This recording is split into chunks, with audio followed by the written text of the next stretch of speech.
اعوذ باللہ من الشیطان الرجیم بسم اللہ الرحمن الرحیم السلام علیکم ورحمۃ اللہ وبرکاتہ۔ آج میں آپ کے سامنے سورہ ملک کے فضائل بیان کروں گی۔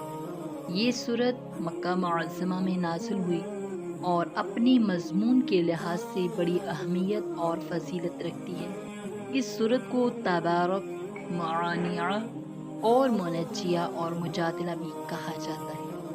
حضرت ابن مسعود رضی اللہ تعالی عنہ سے روایت ہے کہ اس سورت کو رسول اللہ صلی اللہ تعالی علیہ وسلم کے زمانہ میں ہم مانعہ یعنی عذاب الہی سے روکنے والی سورت کہتے تھے۔ حضرت ابن عباس رضی اللہ تعالی عنہما سے روایت ہے کہ بعض صحابہ نے ایک جگہ خیمہ گاڑا۔ وہاں ایک قبر تھی جس کا ان کو علم نہ تھا۔ انہوں نے اس قبر میں ایک شخص کو سورہ ملک پڑھتے ہوئے سنا، یہاں تک کہ اس نے پوری سورت ختم کر ڈالی۔ صحابی نے آ کر حضور سے یہ ماجرا بیان کیا۔ آپ نے فرمایا، یہ مانعہ ہے، یہ منجیہ ہے، جو عذاب قبر سے یہ سورت نجات دیتی ہے۔ حضرت ابن عباس رضی اللہ تعالی عنہما نے ایک شخص سے فرمایا، کیا میں تم کو ایسی حدیث تحفے میں نہ دوں جس سے تم خوش ہو جاؤ؟ وہ سورت یہ ہے، تبارک الذی بیدہ الملک۔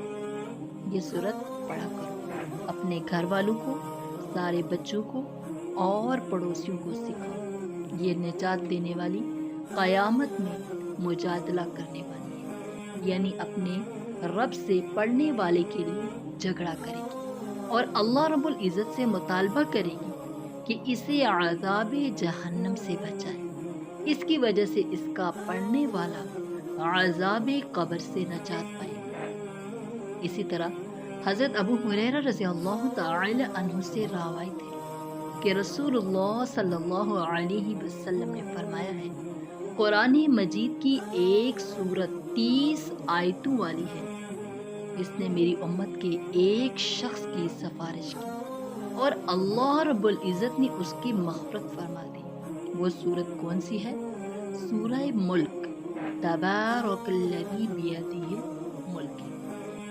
اسی طرح حضرت عائشہ صدیقہ رضی اللہ تعالی عنہا سے مروی ہے کہ رسول اللہ صلی اللہ علیہ وسلم سورہ الف لام میم تنزیل السجدہ اور سورہ تبارک الذی بیدہ الملک ہر رات پڑھتے اور سفر اور حضر میں کبھی ترک نہ فرماتے۔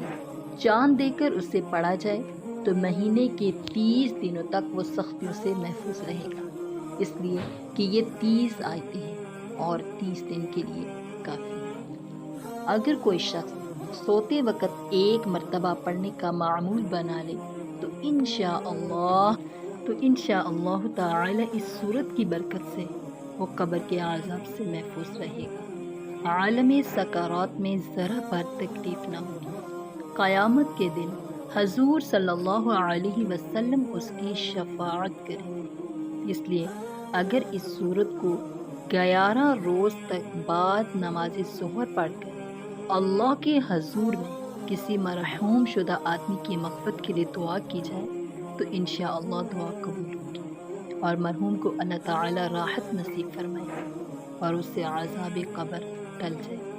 جو شخص اس سورت کو روزانہ بعد نماز فجر پڑھے، اللہ اس کے ایمان میں استقامت پیدا کرے گا اور اس کا خاتمہ بالایمان ہوگا۔ اور اگر کوئی شخص اس سے روزانہ 41 مرتبہ طویل عرصے تک پڑھتا رہے تو ایک وقت آئے گا وہ صاحب کشف بن جائے گا۔ اگر کسی بچے کو نظر بد لگ جاتی ہو تو اس سورت کو ایک مرتبہ پڑھ کر پانی پہ دم کر کے اس بچے کو پلائیں، انشاءاللہ نظر بد کے اثرات ختم ہو جائیں گے اور بچہ ہمیشہ کے لیے نظر بد سے محفوظ رہے گا۔ اگر کوئی حاملہ عورت 40 روز تک اس سورت کو پڑھ کر پانی پہ دم کر کر پیے تو اس کا حمل اللہ کی رحمت سے محفوظ رہے گا اسی طرح ایک عامل کا قول ہے کہ تہجد کی نماز میں 2 رکعتوں کے اندر سورہ ملک کا پڑھنا اور 40 روز تک ایسے ہی کرنا اللہ کے فضل سے اولاد نرینہ ملنے کا سبب بنے گا۔ اللہ پاک ہم سب کو سورہ ملک پڑھنے کی ہمت